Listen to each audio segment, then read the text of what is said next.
பொறக்குடி பகுதியில் நாகப்பட்டினம் தொகுதி இந்திய கம்யூனிஸ்ட் கட்சி வேட்பாளர் வை செல்வராஜ் சிலம்பம் சுற்றி வாக்குகளை சேகரித்தார். இதுகுறித்த கூடுதல் விவரங்களோடு இணைகிறார் செய்தியாளர் லெனின். லெனின், வணக்கம். விவரங்களை வழங்கலாம்.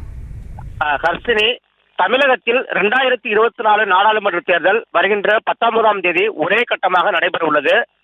நாளை நாகை மக்களவை தொகுதியில் இந்திய கூட்டணியில் இடம்பெற்றுள்ள இந்திய கம்யூனிஸ்ட் கட்சி வேட்பாளர் வை செல்வராஜ் போட்டியிடுகிறார்.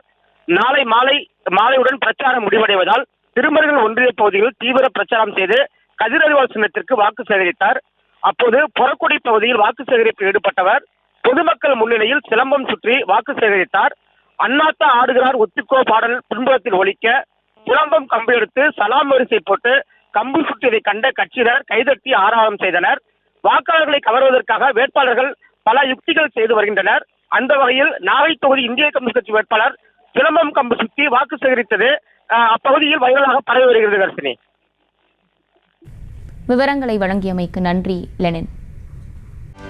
செய்திகளை உடனுக்குடனும் துல்லியமாகவும் தெரிந்து கொள்ள சப்ஸ்கிரைப் பண்ணுங்க.